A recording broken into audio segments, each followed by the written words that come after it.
health is pervasive over everything. It's your actions, it's your job, it's your work, it's your words, it's how you speak to people, it's how you speak to yourself. It's how you interact with yourself when you get up in the morning and look in the mirror. It's how you interact with people when you go outside and, order a coffee or fill your car up with gas. It's how you talk to people and interact with people. And that is that outer shell. And then it kind of comes in, and it's, what are you putting into your body? Your own health is something that's within your grasp, mental, physical, emotional, that your well-being is something that you can shape and mold with your hands. And however you shape and mold it with your hands and your actions is beautiful. That was Philip Bryden, and he is this week's guest on the Alter Your Health podcast, your source of information and inspiration to promote the holistic transformation of your health and the health of our planet. And for those of you just stopping in for the very first time, welcome. I am so glad that you're here. You are in for a treat in today's episode, of course. And for return listeners, thank you for showing up again. Thank you for coming back for more. You can certainly count on continued support in your health and wellness journey here on the Alter Your Health podcast. Oh yeah, and my name is Dr. Benjamin Alter. I am the host of this podcast. I am a licensed naturopathic physician, and I practice holistic lifestyle medicine all around the world, all from the comfort of your own home. Learn more about how myself and Dr. Susanna Alter, my wife and the co-host of this podcast, learn how we can support you in achieving your lasting health and wellness goals using whole food, plant-based nutrition and mind-body medicine to support you in being your own healer. That's really our mission at Alter Health. Find out more and feel free to schedule a complimentary 15-minute call at www.alter.health. So into today's episode with our guest, Philip Bryden. I connected with Philip Bryden via Instagram like I do with so many awesome people in the world. And by the way, are we connected on Instagram? Are you, the listener out there, connected with me, Dr. Benjamin Alter, on Instagram? That's my Instagram handle, by the way, at Dr. Benjamin Alter. And our guest today, Philip Bryden, his Instagram handle is at Mush Nutrition. That's mush, like a bowl of mush, or like you mush two things together. We talk about more mushing in this conversation that we have today. And also we talk about so many really deep and meaningful and important things as it relates to health and wellness in our world today. You know, when you just kind of meet someone, you connect with someone, not even, face to face personally, but you just hear them, you see them, you read their words, and you feel like they're a kindred spirit. Yeah, I kind of feel that way with Philip. He is just a really awesome, genuine guy. He's got just a pureness to him, and he's really doing amazing work in the world. And his life journey is absolutely unique as well. So we learn all about Philip's journey, going from a little bit of his background, growing up in Los Angeles, and now he has been living abroad in many different countries for the last many years. And currently he is a plant-based nutrition coach for athletes as well as sports teams and just the average ordinary individual, someone who wants to take their health and nutrition to the next level. So he's doing all that awesome stuff through Mush Nutrition. You can find out more at www.mushnutrition.com. So I connect with Philip here via the internet, of course. He is currently situated in Thailand, but he splits his time in a few different places. And he also really weaves in a deep philosophical understanding of yoga and Ayurveda to his nutrition coaching, to his lifestyle coaching. And we talk about how health is so much more than just what we're putting into our body. We talk about how, what we're thinking obviously impacts our health and well-being, how we are, putting out our energy in the world, how we're relating with other people and ourselves, all of these things, which if you're a return listener to the podcast, these things are really important and meaningful to me. So it's just good to have a conversation with a like-minded soul such as Philip. And Philip has written, he published, I think just a year ago or so, he published a really awesome read called You Are Beautiful, a new prescriptive on health and nutrition. I've got a copy here, and it's a really great read. It's very easy to read. It's very, straightforward, to the point, concise, but also really deep. And it weaves in Philip's personal story, kind of relating with his father and his father's health, and how he learned so much through witnessing his father's health journey or disease journey. So lots of great information in this book. It's really a phenomenal read, and it's a beautiful message, of course. You are beautiful. And so lots of good stuff in today's episode. I'll stop blabbering and just let us get on into it. But just a reminder for new and return listeners alike, would so appreciate just a thumbs up, a like, a comment, a subscribe, leave a rating, a review, whatever it might be, some feedback. Let me know how this one lands for you. And you can, of course, pick up a copy of this beautiful book, You Are Beautiful, on Amazon. And you can find out more links to all this good stuff at www.alter.health/episode 186. This is episode 186, which means we've got a whole library of awesome stuff going on over here at Alter Health. So without further ado, just invite you to put your feet on the ground or continue walking or driving or cycling or whatever you're doing, but take a breath, arrive in the present moment, be here now, and enjoy this wonderful conversation with Philip Bryden. All right, Philip Bryden, welcome to the Alter Your Health podcast. Happy to have you back.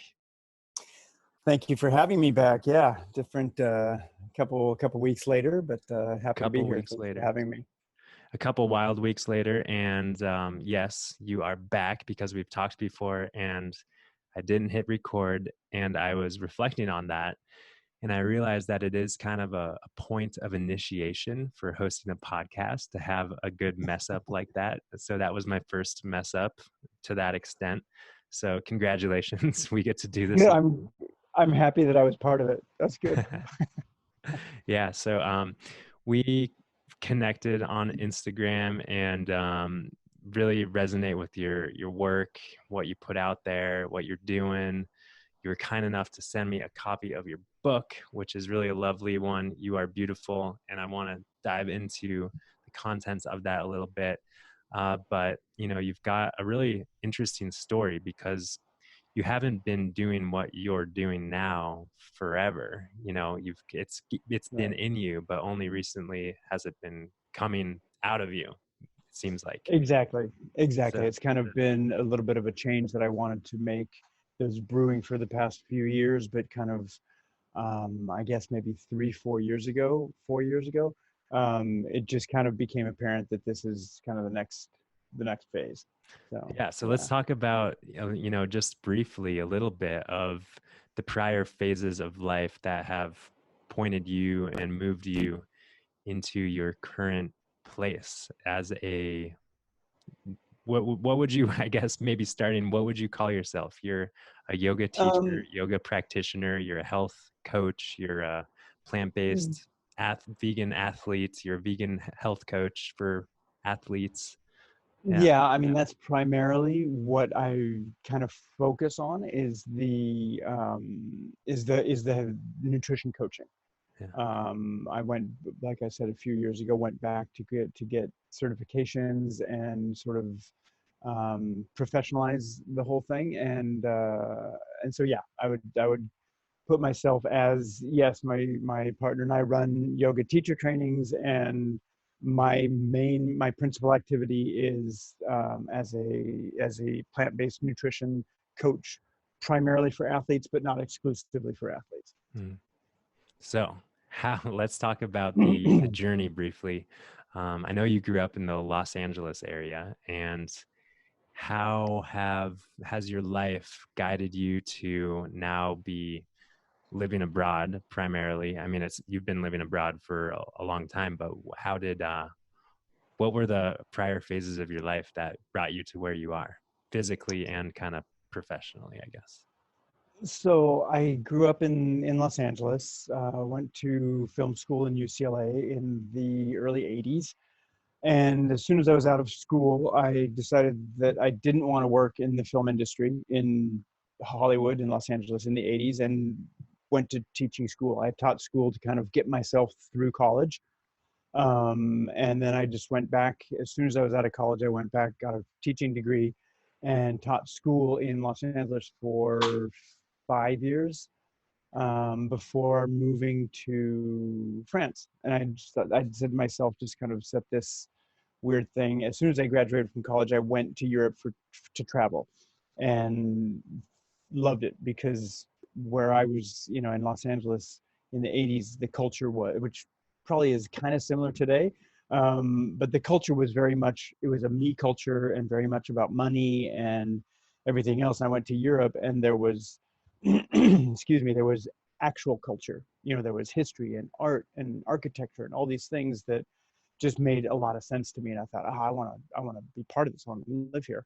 And so then in 92, I moved, packed up after teaching for a few years, and moved to France and said, I'll give it a try, and have been over there ever since.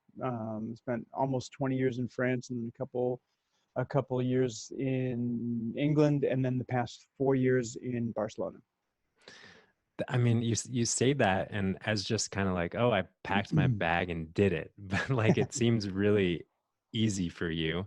But I imagine for a lot of people, and maybe for you as well in the time, it was like a big deal to move not only to a new city, a new place, but a new culture and across an ocean.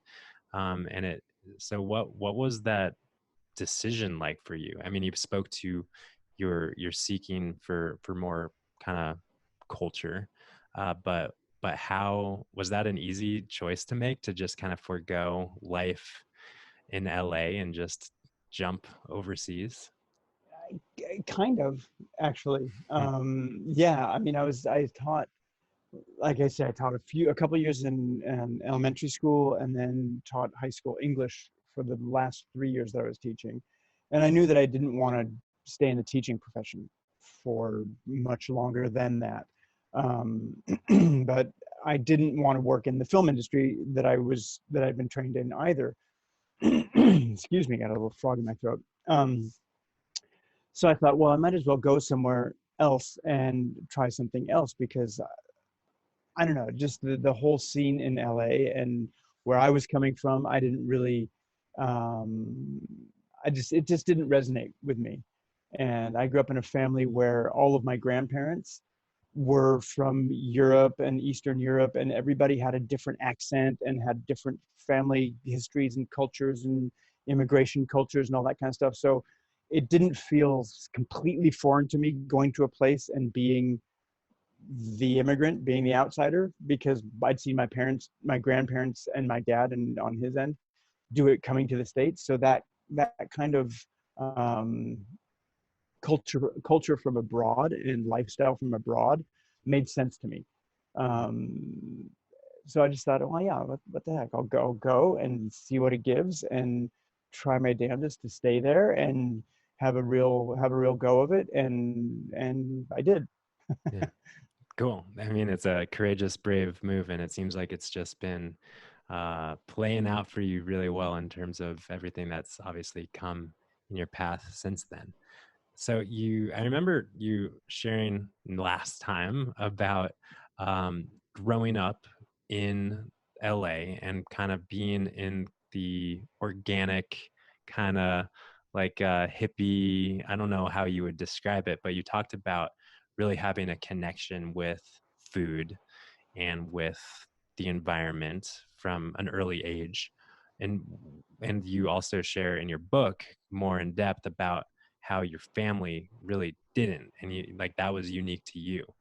I'm curious about where you think that came from, that real connection with how you're feeling your body, your health, the health of the planet, and how was that to um, be in?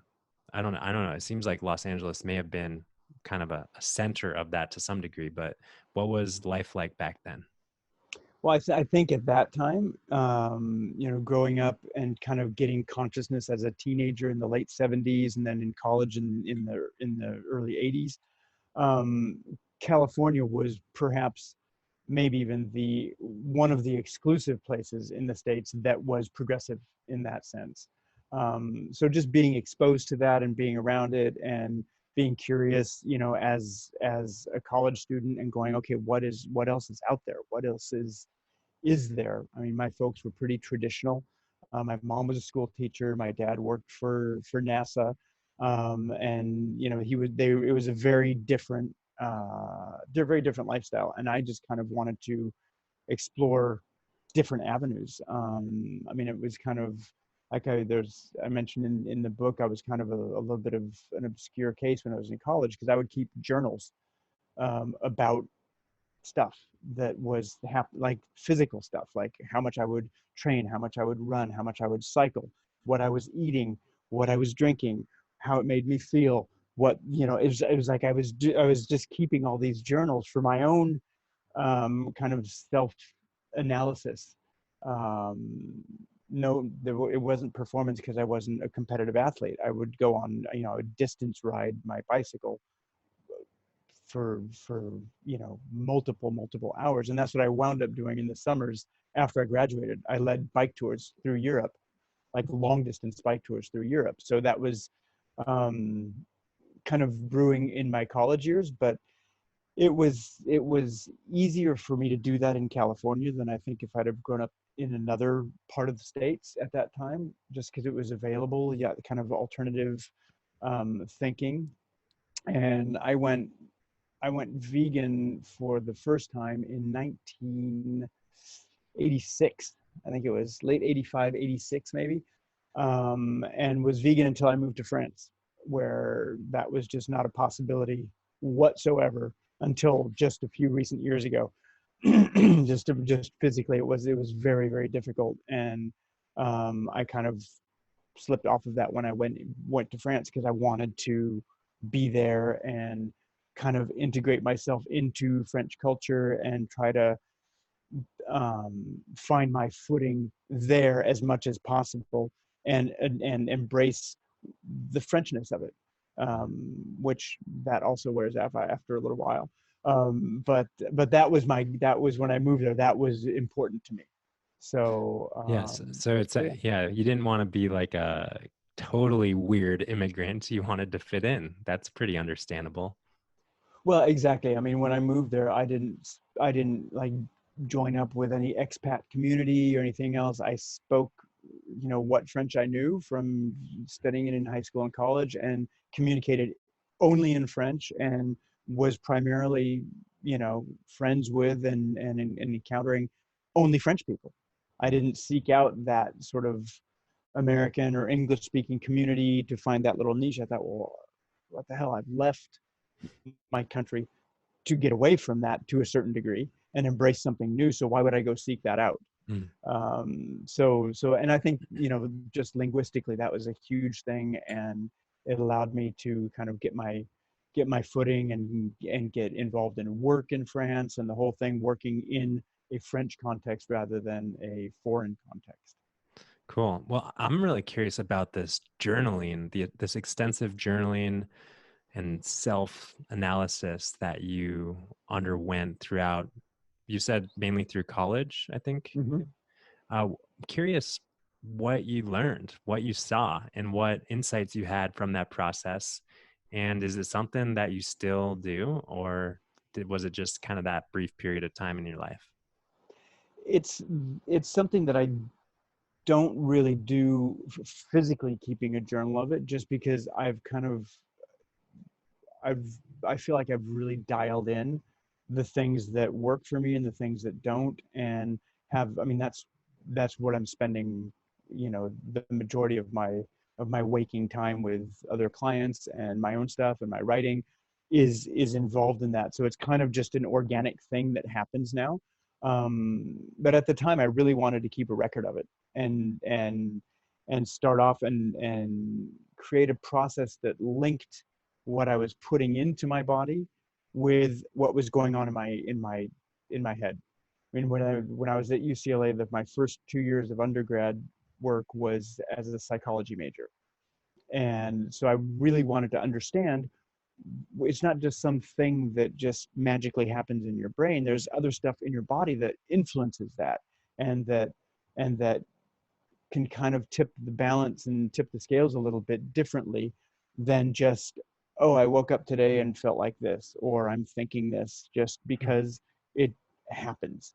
Um, there's a lot of organicness, if that's even a word, to the thought process in a human being, obviously, but there's so much that can be affected into how we emotionally connect to things and how we intellectually think about things and recognize things by what we're putting into our bodies. And that was pretty interesting to me back at the time, and it still is fascinating to me. But that was like my initial thing, was to try and build that chain link by link for myself, so that I could see how it was going on for me.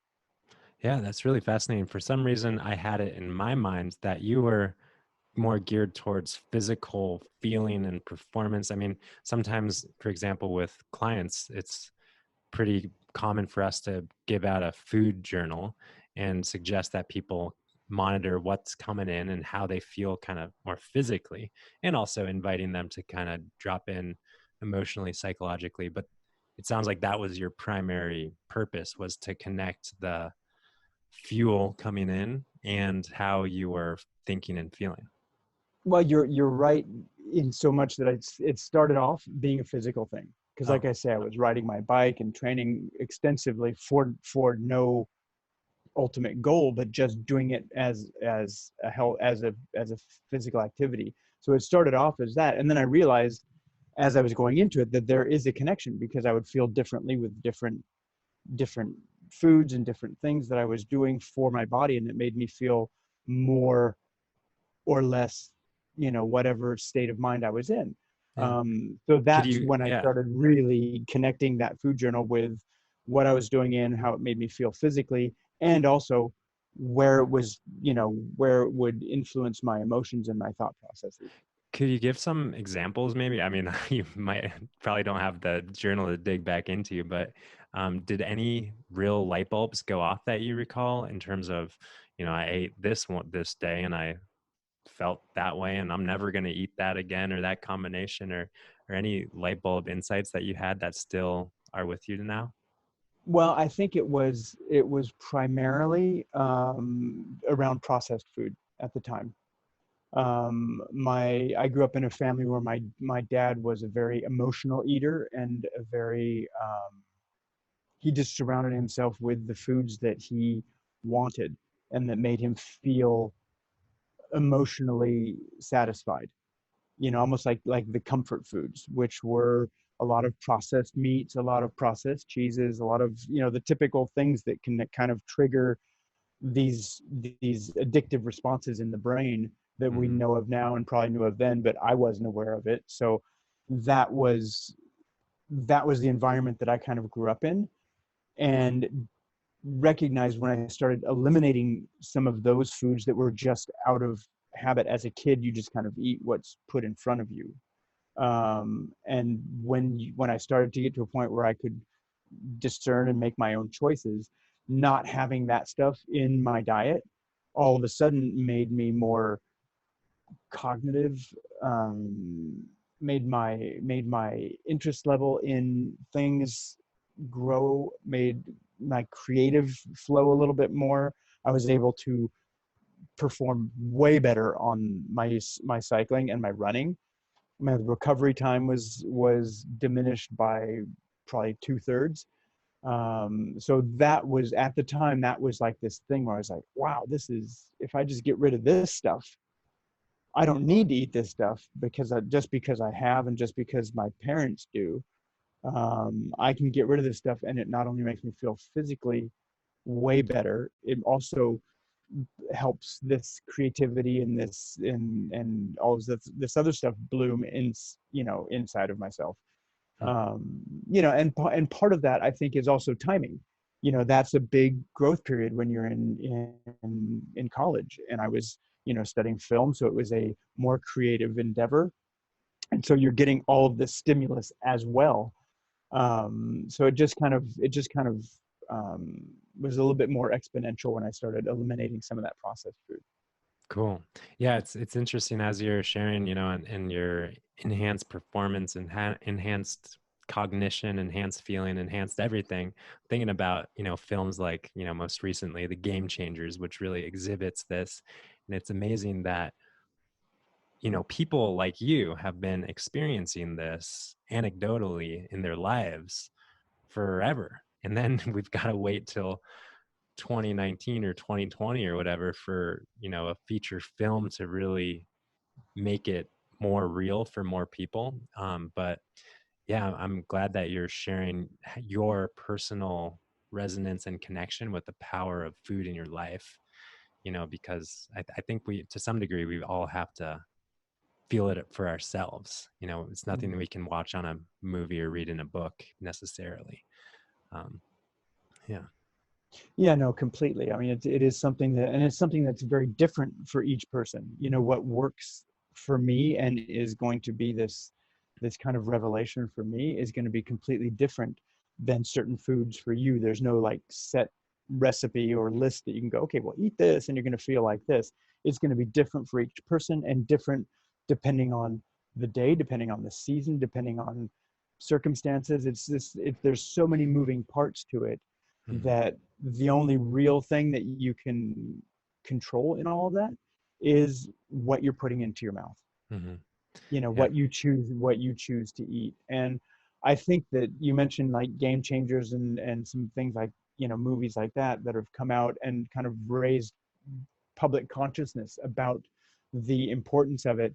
I've seen that over the past few years, just being involved in the professional sports industry, that people are now looking for those little minimal gains. Then they realize that if I can get a little bit of an advantage, even if it's 1% over the guy next to me, that 1% may be what puts me across the finish line a tenth of a second ahead of him, or that allows me to recover 20 minutes faster than him, which means I can train a little bit harder. So it's these little tiny gains that are happening, which I think 20, 30 years ago, maybe even 10 years ago, were not so prevalent in people's consciousness. It was kind of like, well, if you're winning, then you've got the genes and the talent and the lifestyle that follow that, but nobody had really tapped into what does that actually mean, really dialing in the details of it.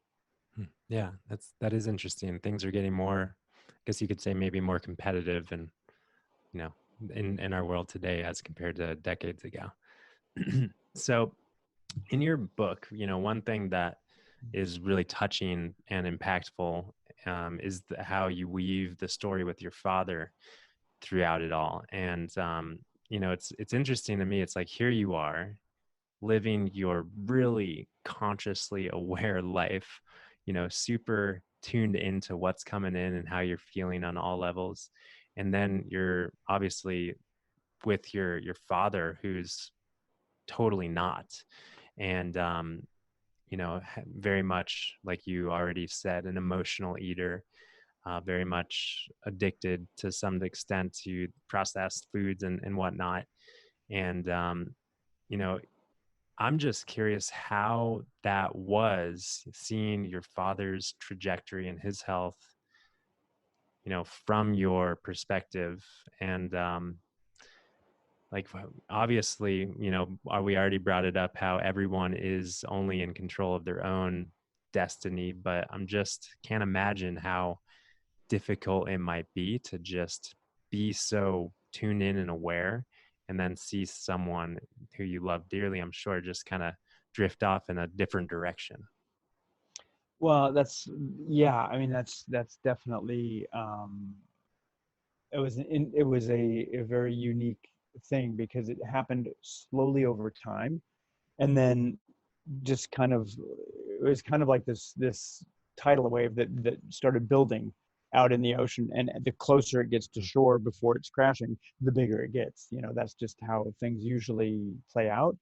But my dad had a heart attack when he was 60, just before his 60th birthday.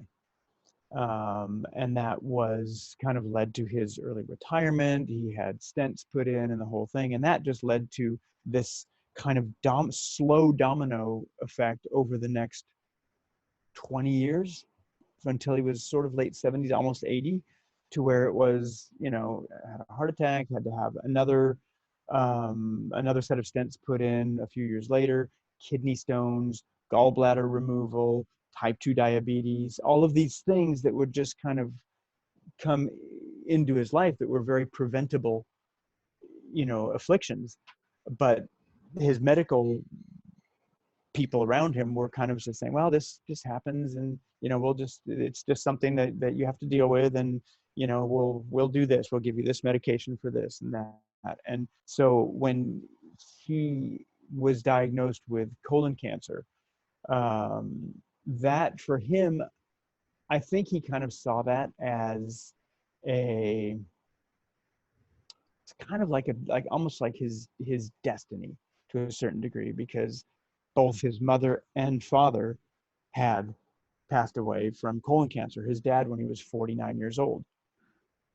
So I think, and all the doctors said, well, this is just a strictly hereditary disease. So, don't be surprised kind of if down the road this is what happens to you, without any of those doctors addressing what part of it is hereditary. Is it genetically hereditary, or is it lifestyle hereditary?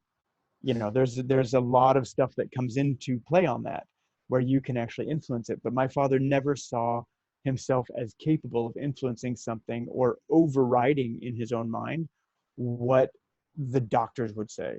He would go into a doctor. My dad was a very scientific based person and liked to, he knew a lot. He was a very smart person, worked for NASA and developed a lot of the engineering for the early Apollo stuff. So he was on his game. But as soon as he went into someone else that was an authority, he completely passed off that critical thinking to someone who was the authority in what they were doing. So as soon as he'd go into a doctor's office, whatever the doctor said was the gospel. And there was nothing that he could do or influence outside of that, which is a very strange sort of contradictory way of behaving, but that was how he reacted to it. So in the last 3 or 4 years of his life, where things got really, really complicated for him, health wise, it was definitely hard to sit back and watch it. I was coming to the States then more frequently because his health was failing at a more frequent pace. And you make suggestions and say, well, how about if we try this? How about if we try this? And it was always dismissed as, well, you're not my doctor. I've talked to my cardiologist and he said that I need to do this, or many other, just it was hard to not be able to influence something that I felt that I could have perhaps, not changed an outcome, but at least softened the blows a little bit. Yeah. Yeah. No, it's interesting you brought up how his generation, and I think in general, you could say his generation, and even more, younger generations as well, really put all power and just put it all on the doctor's shoulders to fix them, in a very kind of mechanical, one-sided relationship. And that, it's so interesting because for me, it is totally not that, and it is totally changing, I think, really before our eyes in this very moment.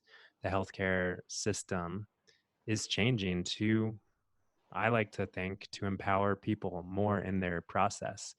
But it is just so interesting how a lot of people don't really want to be empowered or take responsibility. They want to be fixed. And I think that to some degree, there will always be people who would prefer to be fixed than to heal or reverse disease or, you know, live Well, in a way that's aligned with nature. Yeah. and I think you're absolutely right on that, and that people they want to be fixed. They don't necessarily want to go in and make major lifestyle changes or nutritional changes, or things that are going to mean that they actually have to do a lot of personal work. I think a lot of people, um, I want to say especially in the States, but I think it's more prevalent in the States, but it kind of existent everywhere.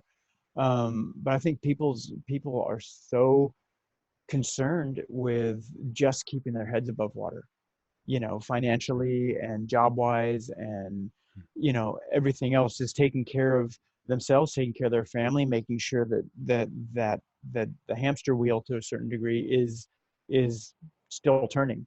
That you get your nose to the grindstone on that, and if somebody says, oh, okay, well, now you have to actually change everything that you've been eating and disregard advertisements that are telling you to drink milk for calcium and to eat meat for protein and all of these things. Um, I think a lot of people don't have the available space to tap into their own critical thinking on things that have been so ingrained since they've been kids. To go, well, why am I going to do this 180-degree flip that may impact me or it may not? You take medicine to stop a symptom or a sign of an illness, and you'll normally see something within a shorter period of time. You talk to someone about changing their changing their nutritional habits, changing their lifestyle habits for to prevent a disease that may or may not come, to prevent something that is, oh yeah, well, if you change what you're doing, you can avoid having chronic heart disease, you can avoid eventually getting diabetes. They don't have it now. They're thinking, well, what the hell, I don't have it now, I don't need to prevent something that I don't have. It's a hard process for people to acknowledge, but you're right in so much as that's changing dramatically now. There's a lot of information out there, and I think people are a lot more willing and adept at going and seeking alternative solutions, alternative advice. I mean, you guys are naturopathic practitioners, right? Yeah. 20 Naturopathic years, doctors. right? Hmm. So naturopathy 20 years ago would have been super fringe. Now I think more people are going to say, okay, I'm going to go see what this solution might offer, and Yeah. how that might impact me. So it is a changing time for the better in that, and that people are going to seek doctors like yourselves out to find solutions. So that's a great thing that's happening at the moment. Yeah. 100%. Um, well, I want to take the conversation into the direction of really the holistic nature that your book really offers. And it's not just another nutrition book, that's for sure. There's plenty of those out there. um, and it's also not just another kind of yoga and Ayurveda thing, but I am intrigued by how you weave kind of maybe the Western mind in thinking about food and nutrition and fuel, and just like, calories in or fuel in. And obviously you've got a deeper understanding, and that you're conveying through your writing when you weave in the Ayurvedic and yogic philosophy. And I'm just curious of where that kind of intersected you in your life, understanding that kind of ancient wisdom? It came about again when I was in college, kind of with this huge hunger for knowledge that wasn't coming from a classroom. I just wanted to read and, gain understanding of this whole life experience on my own. And I came across a lot of books and a lot of things that had an impact on me. One of those was um, the book by Hermann Hesse, Siddhartha, where he goes through the life of of of Siddhartha, the Buddha.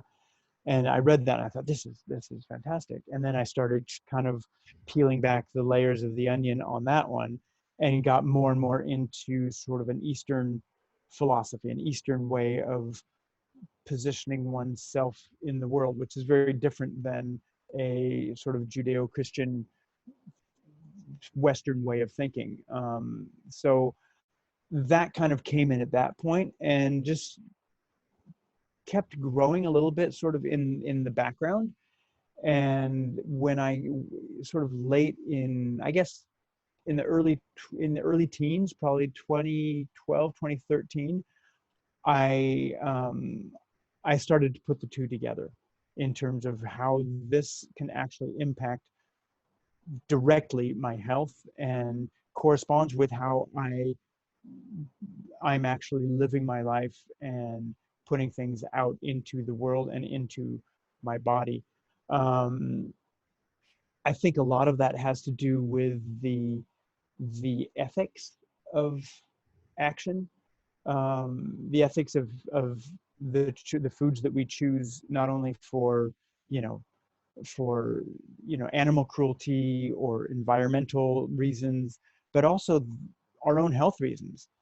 You can't, for me, I think it's very difficult to simply apply an ethical blueprint to things outside of yourself if you can't apply it to the things within yourself. For me, it kind of starts here, and then you can start to go, okay, if I'm walking the walk, talking the talk for myself, then I can actually kind of start to spread that out around me. But if it doesn't start here, then it's kind of there's a little bit of a disconnect that doesn't make sense to me personally. Are you Um, talking kind of like, for example, people who support PETA but have hamburgers? Or like, yeah, kind of. I mean, if yeah. there's not the yeah, if there's not the thought process of, okay, what I put into my body is the first step of responsibility. It's the first step of kindness. It's the first step of environmentalism. It's the first step of taking care of me, is taking care to a certain degree of my family, of my kids, of the people around me. Because I saw my example was someone who didn't do that, and all of a sudden there's this knock-on effect of, well, how does that influence me as the child of someone who really didn't care what happened to himself? And as you get older, that kind of, I think there's, when my dad passed away when he was 83. And you get to a certain point where you think, well, okay, well, what is the legacy that I want to leave on the people around me? Not so much a legacy like what am I going to be remembered for, but what is the imprint that I'm going to have on those people? And the softer footprint that you put into yourself, I feel like the softer footprint you're going to leave, softer negative footprint you're going to leave on the people around you and on the world around you. And it is sort of like, someone who supports PETA and then goes to McDonald's. Hmm. It is a little bit like that. Yeah. So Um, when you say softer footprint, what is a soft footprint when we're talking about nutrition and just the lifestyle? I think a soft footprint for personal lifestyle is things that are not going to increase your level of physical or emotional stress, which starts with food. It starts in the microbiome in your gut. That's where that stress response starts, and that's where the immune response starts. So if you can make sure that what you're putting into your body is the healthiest, is feeding yourself with what makes what makes you the best version of yourself on a health perspective. Then that soft footprint means that you're not dying prematurely. You're not, succumbing to preventable illnesses at an early age.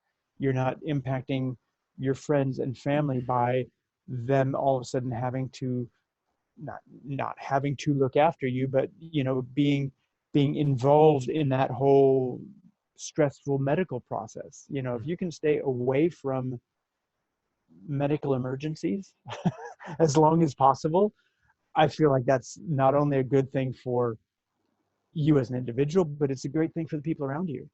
Yeah. If you So can I, stay, yeah. Oh, I go was ahead. just hearing you say, like, really treating yourself with gentleness and compassion. And I think people have a easy time comprehending that sort of emotionally, like, oh, self-love, self-compassion, be easy with yourself, but also physically. Sometimes we're very maybe compassionate with ourselves emotionally, but we treat our physical bodies like crap. Exactly, Yeah. which is going to trigger various levels of the endocrine system, which Yeah. put your body out of balance. I mean, as you know, that's the system that is there to maintain balance, whatever happens in your body. You can abuse your body, that system is going to do everything in its power to rebalance. And sometimes it'll do everything in its power to rebalance, and it may tax that system so much just trying to maintain balance that it goes into system failure. And that can be strictly by what you're putting into your body.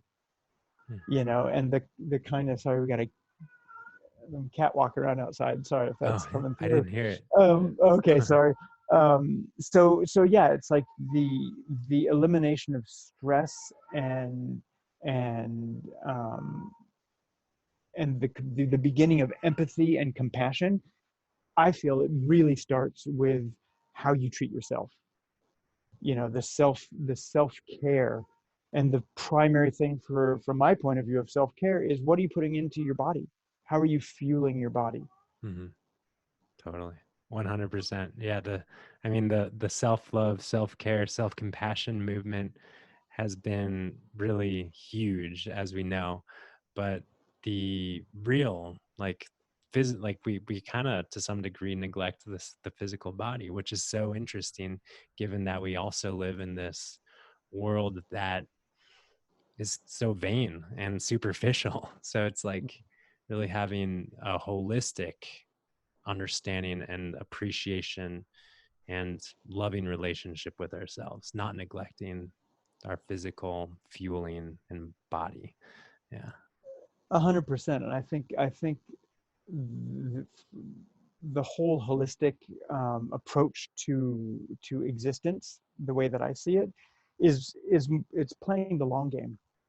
It's incorporating what job you do, who you surround yourself, the things that you read, the things that you listen to, the things that you watch, the things that you eat, the places you go, your environment where you live, how how how you organize the life your life around you is playing the long game. Like you say, Mhm. we live in a world that's very vain.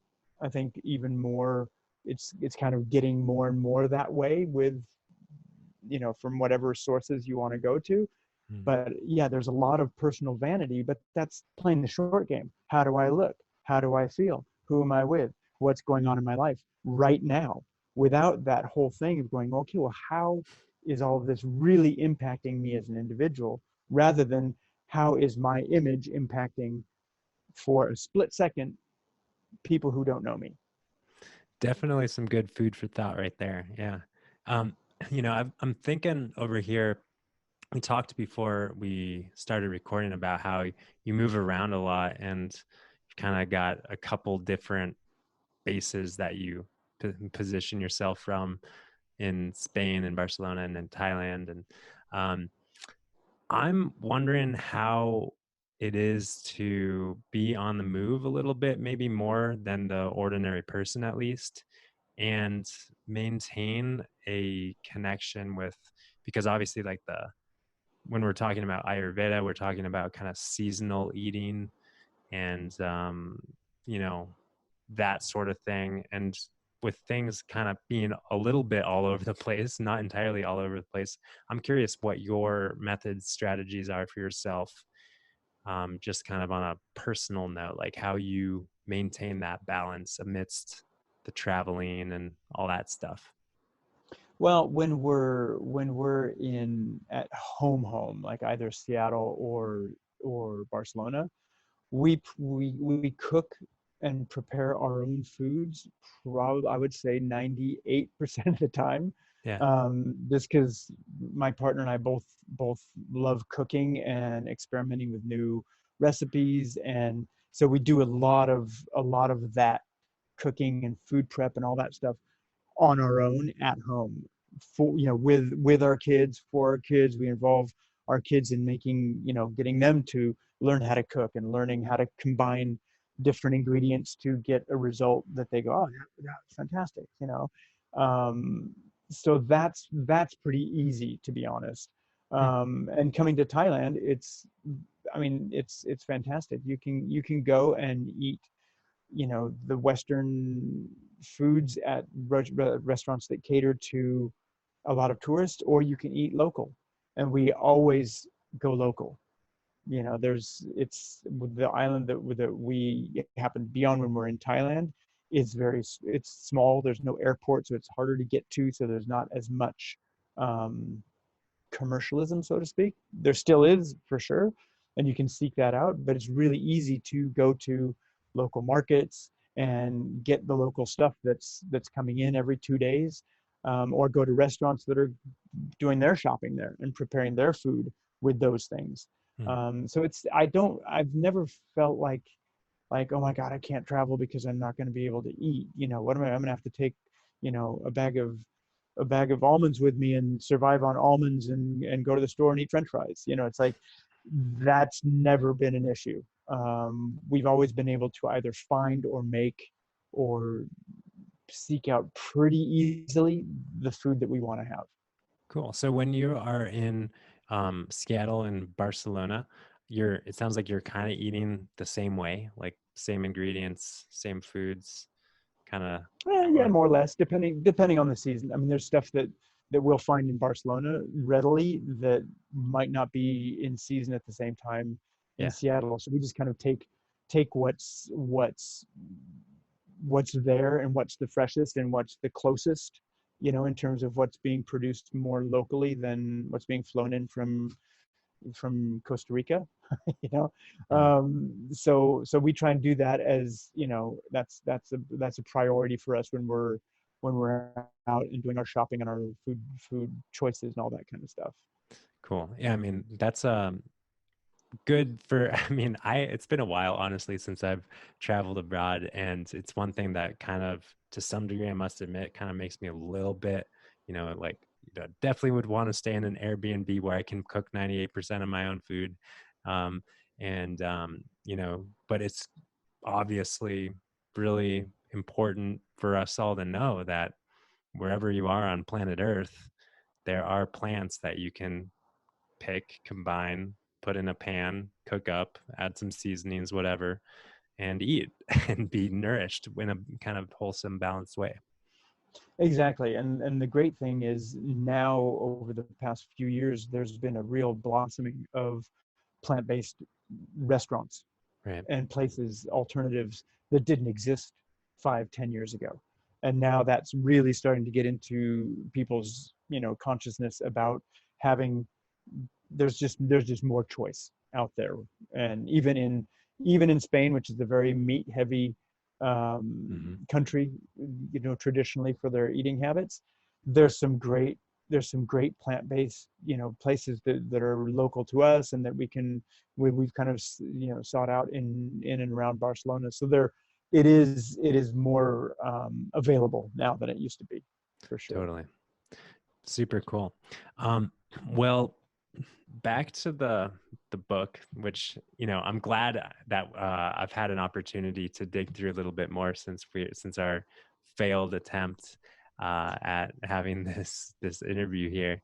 Um, when it comes to the Ayurvedic stuff, which, for people picking up this book, maybe, well, first of all, like the cover, and like, obviously try to never judge a book by the cover, but you are beautiful. And then, like, in little letters down here, a new prescriptive on health and nutrition.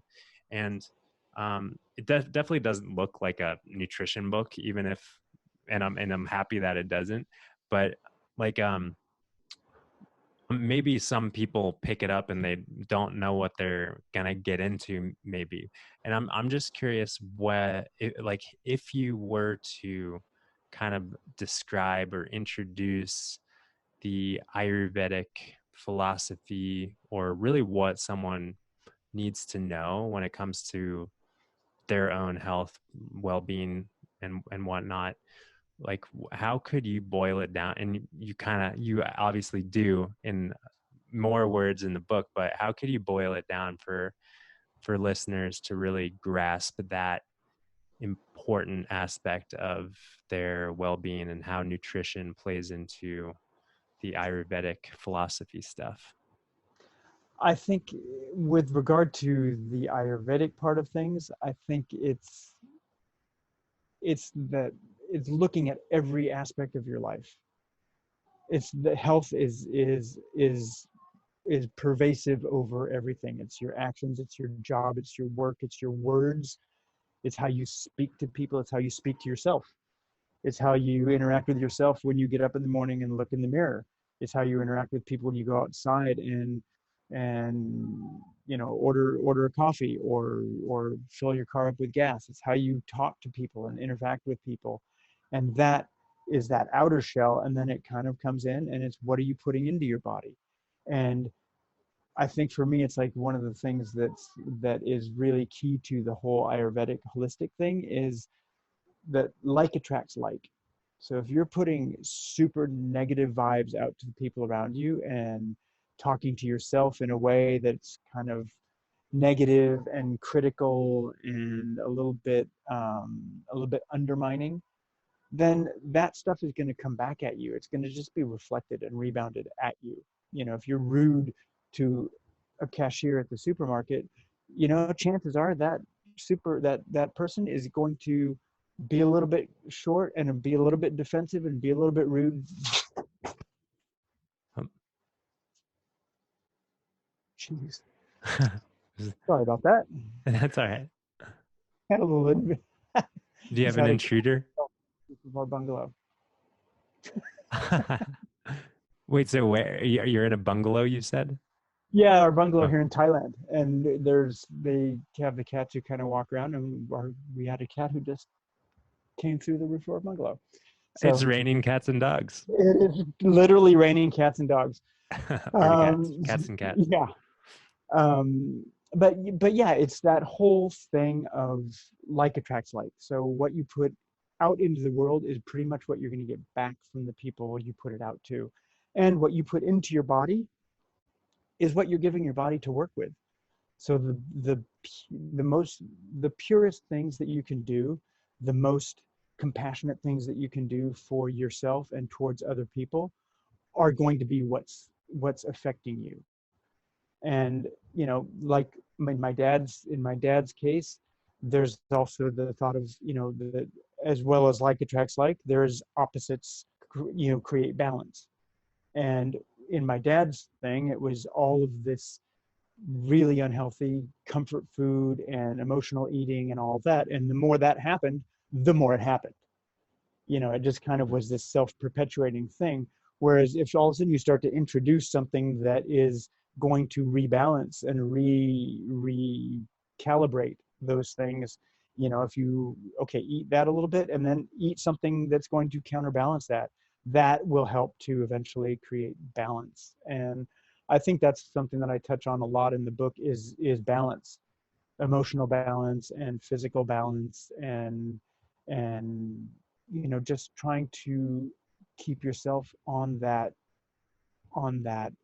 equilibrium. It's a really fragile one as human beings. Yeah. Yeah. Well, I remember learning, in medical school, I guess, learning about homeostasis and Hmm. learning about that word, and actually being taught that it's really more accurately homeodynamic, because if you're static, if you're in stasis, you're actually kind of dead. Like that's the only time where we're actually in stasis. So we're always kind of teetering back and forth. So what I hear you saying is that um, it's really about cultivating kind of some attunement to how we can get more of what we need or give more of what we need in a way that just keeps us walking that tightrope. 100%. I mean, it is a completely dynamic process because you can do one thing today and you do the next thing tomorrow, and it's going to have a different effect. It's going to have a different feeling to it. It's going to have a different way of influencing who you are. I mean, I talked to the athletes that we work with a lot about that, that, they're going to train. You don't do the same training, physical training, for things depending on where you are in your season, or depending on if you have a match tomorrow or if you're on recovery. You don't do the same things. So what you're physically putting into your body, food wise, nutritionally, will change depending on that. So that's, what works here doesn't work necessarily here. Mm-hmm. And and that translates to greater things as to what you, I mean, I guess the ultimate thing is who you are in the world around you. That's what is what creates, from my perspective, what creates that baseline of operation as a human being.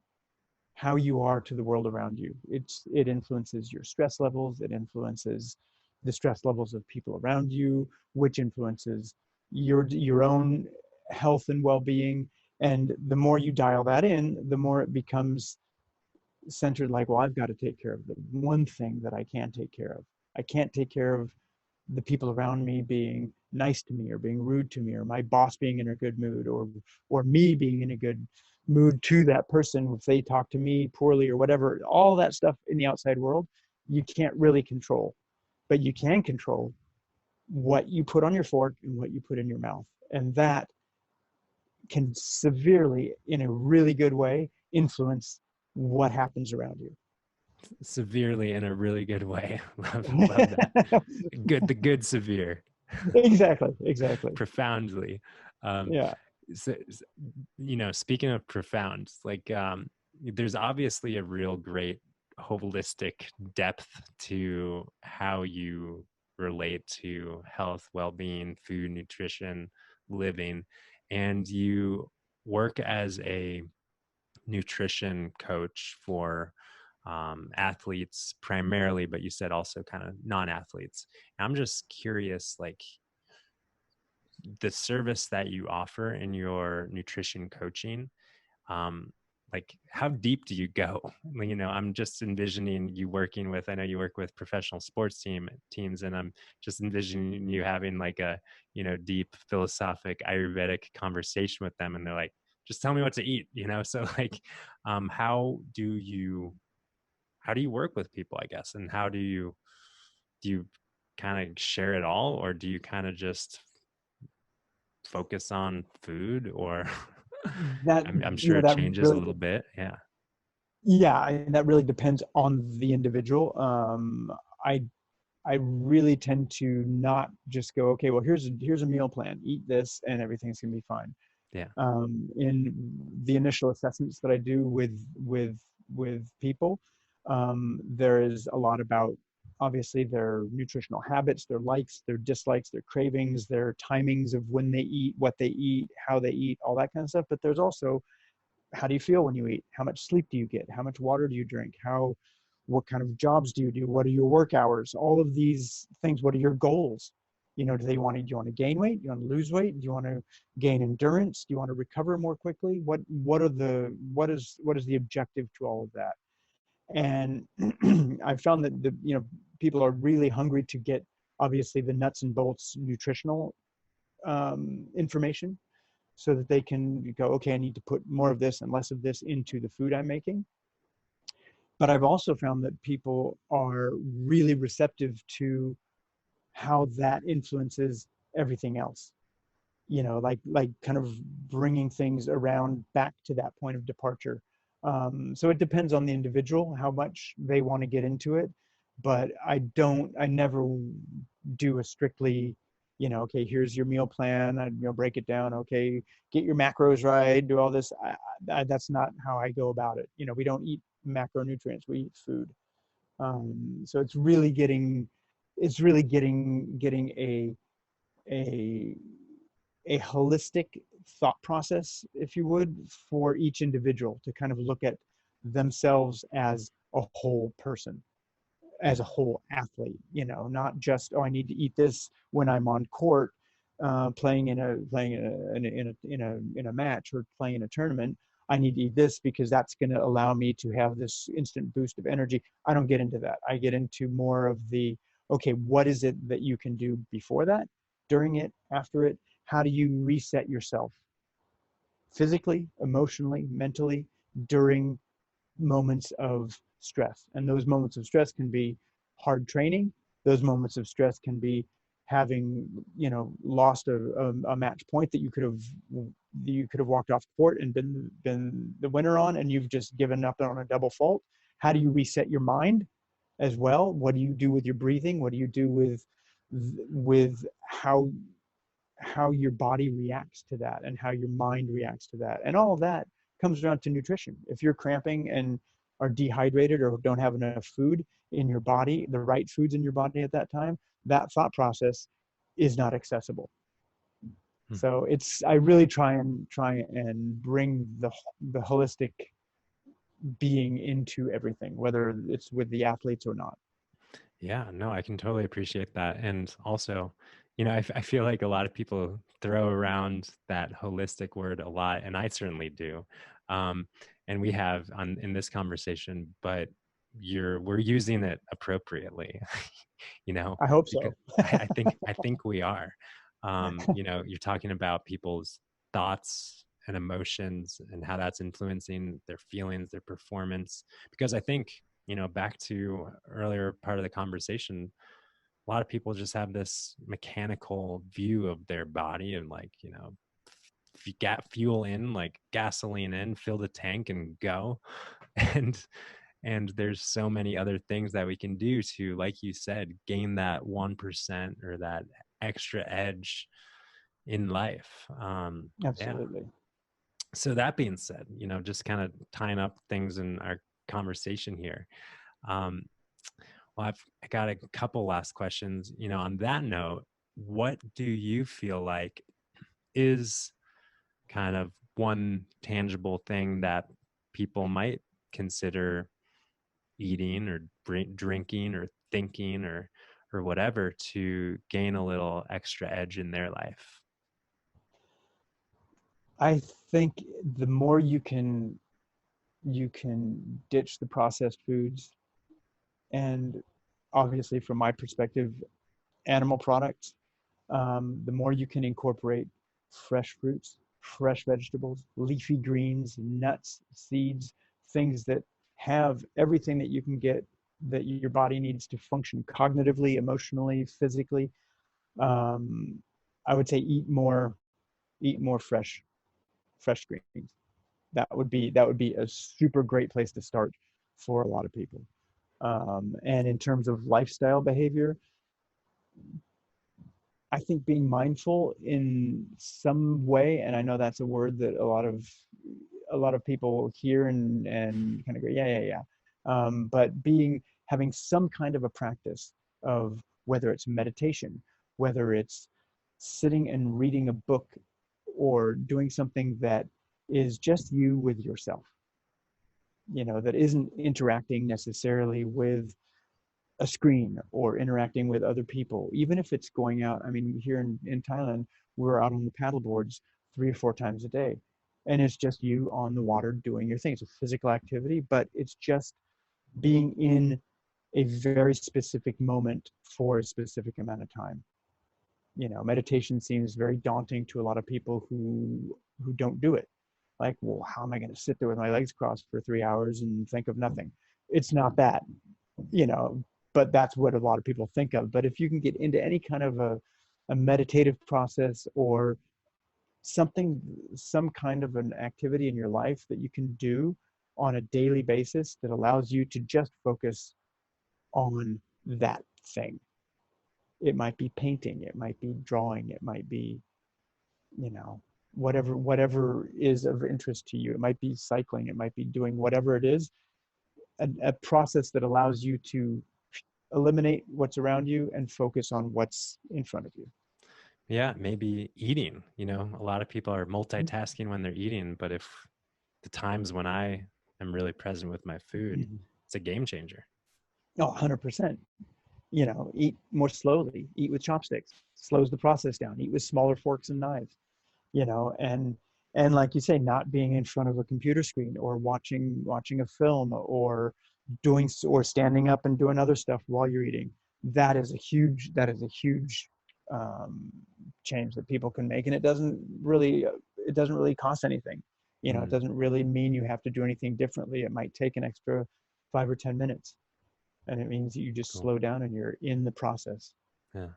So, lastly, you know, why you are beautiful? Why this title? And what really is the purpose of this book? Like, why this title, and why did you write it for the people? Well, why that title? That was a picture, a photograph that I took here in Oh, that's right. Thailand. Yeah, There was yeah. there was a restaurant that we would go to that no longer exists. They've torn it down now. From the last time we spoke to now, it's no longer. Oh, But in the restroom of that restaurant, above the sink, there was no mirror.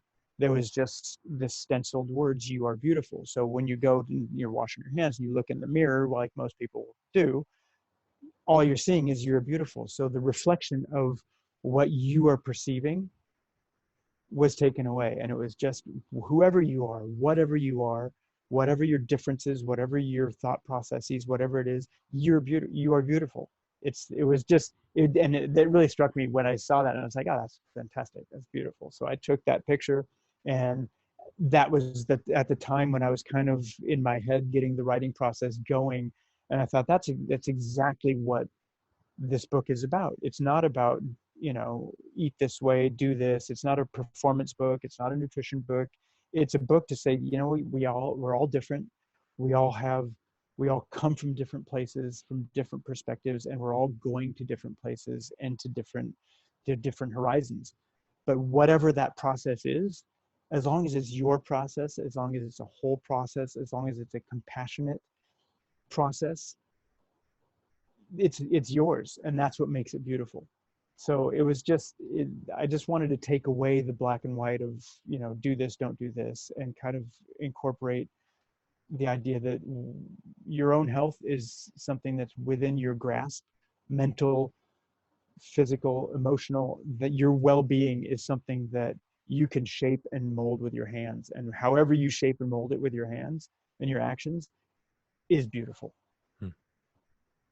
Well, that is beautiful. Yeah. And that really speaks to why you wrote this and what its real purpose is, to bring that out within somebody, bring out that authentic, inherent, innate beauty. Yeah. Awesome. Well, glad that I finally pressed record and glad we got this conversation to share with the world. And obviously listeners can grab a copy of your book. It's on Amazon, right? Is there any other better That's place right. to get it? Amazon is the best place, Amazon. and it's available as a physical paperback like you have, or in a Kindle version as an ebook. Cool. And then for listeners to get more information about you, Philip, and your coaching, which I know is Mush Nutrition, That's right. yeah, That's the website is mushnutrition.com simply, and that kind of gives an outline and overview of what how we go about things. The easiest is to send me an email. That's philip@mushnutrition.com, or just direct message me on Instagram, which is also Mush Nutrition. Mush. Yeah, Yeah, and I remember talking last time about mush, about our bowls of mush, and it's just different exactly. variety of mush, and mush is nutritious. And mush is when great things come together. That was my partner Candace came. She Right. kind of said that when we were talking about different names, and she's like, "Oh yeah, mush is it's everything that we do. We Kind of have yoga. collaborative. I do. I'm a photographer. I've worked in sports. We're doing this. It's like all these different things that satellite around, but they're all together because they're all part of what I'm doing. So it's Mm. just like this this mush of great things coming together. So Yeah. yeah. Love that. Well, thank you so much, and glad it worked out. Hopefully things straighten up with travels during the wild times that we're amidst of. But yeah, Yeah. peace and love, and Yeah. we'll check you guys next time. Sounds great. Thanks for having me, and thanks for the conversation. Enjoyed it.